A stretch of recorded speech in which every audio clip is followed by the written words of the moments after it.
Welcome back to another Prospects Live Team Analysis Breakdown. I'm your host, Eddie Almaguer. I am joined by Ralph Lifshitz. He's joining me as a color commentator today. Ralph, you're doing so great at hosting. We're going to give you a break, let you do some of the analyzing there from your sweet leather chair. We got the Milwaukee Brewers on deck today. Before we get to them, I want to remind you that we do have the June 10th Prospects Live concurrent MLB draft stream. There's a mouthful, but it's going to be worth it, I promise you, where we're going to be breaking down as the draft is happening, reacting to the picks, reacting to the surprises, the disappointments, and giving on-the-spot analysis with a rotating cast of guests from both Prospects Live and from outside the site from some of your favorite people that you already know in the industry. So looking forward to have you there, Ralph. Let's jump into the Milwaukee Brewers here. This is an organization that has been on a nice trajectory at the major league level recently.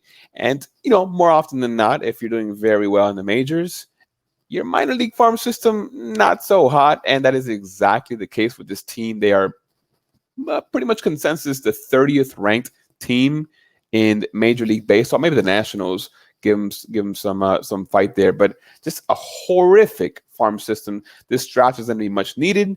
So when you got such a minor league farm system in shambles, what is it that you're trying to do to kind of start that rebuild on your farm, and what will they do in that first round?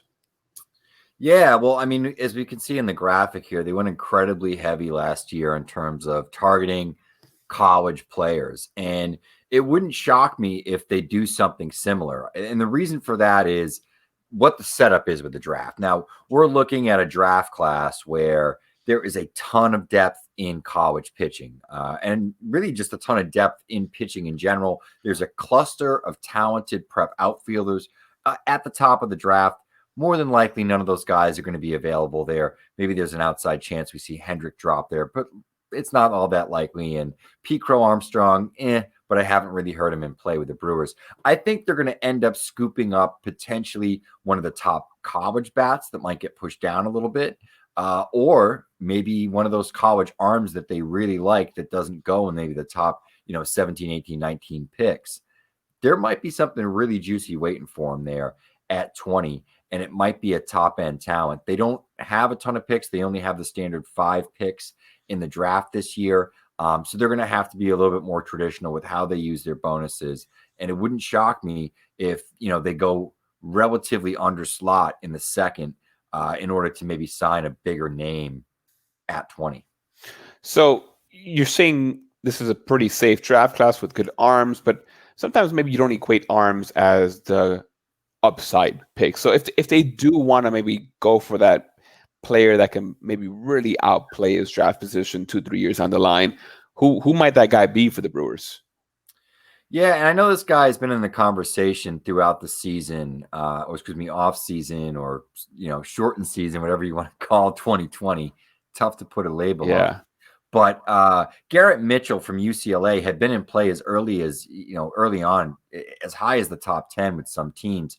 He's dropped down a little bit. We've heard him rumored with teams like the Cubs as a potential pick, and he would be a really good fit there because of some of the coaching and stuff within their organization. Another team that I think does a really good job of not only evaluating players, but bringing in players that they can then improve with a few tweaks. Mitchell's one of those guys that needs a swing change, and I think the Brewers are an organization. They're data-driven, they're smart, and they've been able to improve other players that have been in their organization. I think he'd be a great pick for them there. He has a ton of additional skills, a lot of raw power. He can hit, but there's some issues mechanically with the swing and timing that, I almost feel like if he could potentially sort of shorten up some of the stuff within his swing, close off a little bit, we might see him to get to a little bit more of the raw power that he will show in batting practice. There is thump in the bat. There's there's bat speed there. There's some raw power. He's got a good arm. He can play center field in the outfield. And he's a guy that, comfortably can play a few different positions in the outfield long term. So even if he slowed down a little bit, I think he would profile very easily in right field. But then the question is, how much power does he have? Can he fit that right field profile where typically we want a guy that's, one of the a top hitter? I mean, really look at the guys that have, exceeded expectations out there in right field. They've been some of the top players in the game over the last 5 or 6 years. So Does he have the ability to do that? Absolutely. But he has to land in the right organization because there are some tweaks that need to take place with the swing. Other names that might be in play there and available. I think Cole Wilcox, who's a draft-eligible sophomore, right-handed pitcher out of Georgia. He was a big prep arm, somebody that had a big number that, had somebody willing to meet it. He could have gone in the first round a few years ago. So he's back again as a draft-eligible sophomore. He's got a little bit more leverage. We know that he's savvy and, won't take less than a certain number. So we'll see if, the Brewers have the resources to sign him. But he could be an interesting pick there for them as well. A guy that can fast track, big fastball. And I think Garrett Crochet is a name that's been mentioned by a lot of folks, mocked a lot. It depends where he gets through. Can he get through some of those teams like the Cubs, like the Rangers even, and some of those guys, Red Sox, that are in those sort of mid to late teen picks. If he gets through there, there's a chance he lands with the Brewers. That's a really exciting arm because it's another lefty with a nasty fastball slider combination. Where have you seen that before?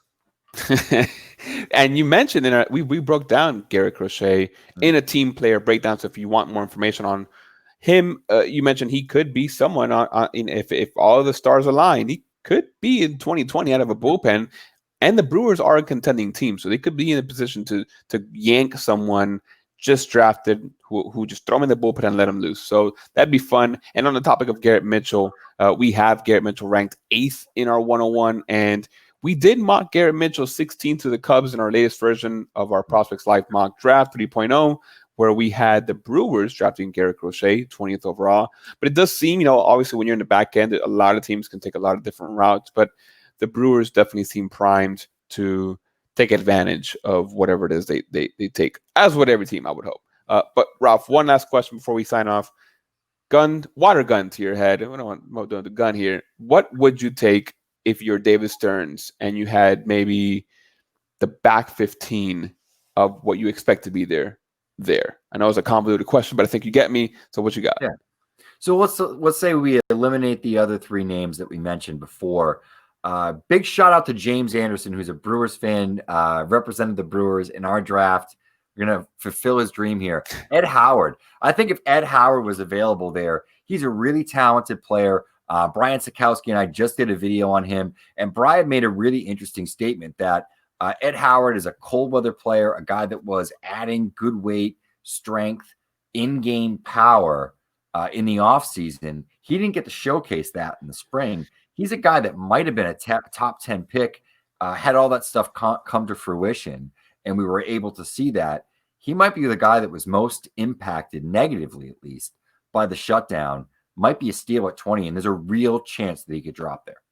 That's a great point. Well, tune in on June 10th to find out if the Brewers do take advantage and maybe pick a surprise and pick someone who should have gone higher. And should there have been a full season. Rob, thanks so much for breaking down the Milwaukee Brewers. Catch you next time and see you on June 10th for that live stream MLB Draft.